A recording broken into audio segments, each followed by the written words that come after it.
बहुत समय पहले की बात है। उज्जैनी नगरी पर प्रतापी राजा विक्रमादित्य राज्य करते थे।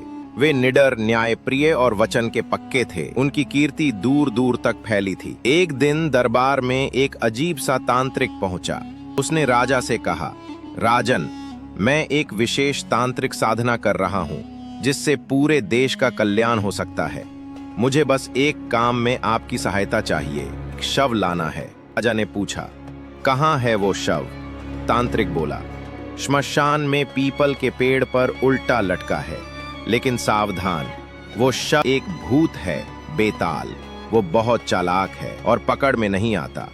राजा विक्रमादित्य ने वचन दिया, मैं वो शव लाकर तुम्हें दूंगा, चाहे इसके लिए मुझे किसी भी संकट का सामना क्यों न करना पड़े। अगली ही रात राजा ने अपनी तलवार उठाई और अकेले श्मशान की ओर चल पड़े। घना अंधेरा, तूफानी हवाएं और चारों ओर डरावनी चुप्पी। शमशान के बीच एक विशाल पीपल का पेड़ था। उसकी एक सूखी टहनी पर उल्टा लटका था एक शव, बेताल। राजा ने शव को धीरे से अपने कंधे पर उठाया और लौटने लगे। तभी बेताल हंस पड़ा। उसकी आवाज हवा में गूंजने लगी, राजन, तुम सचमुच साहसी हो, लेकिन मेरा साथ इतना आसान नहीं। मैं तुम्हें हर बार कहानी सुनाऊंगा और उसमें एक प्रश्न छुपा होगा। अगर तुमने उत्तर नहीं दिया तो तुम्हारा सिर फट जाएगा, और अगर दिया तो मैं फिर से पेड़ पर लौट जाऊंगा। मेरी पहली कहानी। दो ब्राह्मण युवक। काशी नगर में दो ब्राह्मण युवक रहते थे, सोमनाथ और धर्मनाथ। दोनों बचपन के मित्र थे। एक दिन सोमनाथ की शादी तय हुई।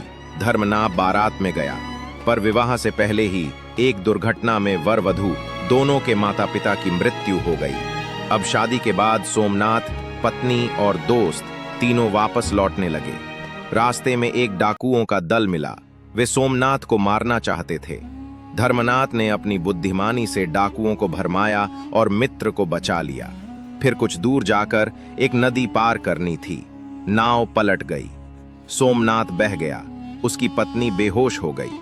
धर्मनाथ ने उसे किनारे लाकर होश में लाया और उसे काशी ले गया। वहां उसने उसकी देखभाल की और जब वह ठीक हुई तो सोचा, क्या मुझे उससे विवाह कर लेना चाहिए या नहीं।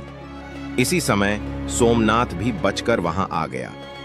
अब सवाल ये उठता है, इन तीनों में सबसे अधिक त्यागी और सच्चा साथी कौन था? बेताल ने पूछा, राजन, बताओ, इन तीनों में सबसे महान कौन? राजा विक्रम बोले, धर्मनाथ सबसे महान था। उसने न केवल अपने मित्र को बचाया, बल्कि उसकी पत्नी की रक्षा की और अपना कर्तव्य निभाया। उसने कभी अपने स्वार्थ की सोच ही नहीं। जवाब मिलते ही बेताल फिर से हवा में उड़ गया। हा हा हा, जवाब सही, पर तुम बोले, अब मैं फिर पेड़ पर। राजा विक्रम फिर वापस मुड़े। बेताल को दोबारा लाने के लिए अगला भाग जल्द ही। अगर पसंद आई तो अगली कहानी के लिए तैयार रहो। बताइए, क्या भाग 2 सुनना चाहेंगे?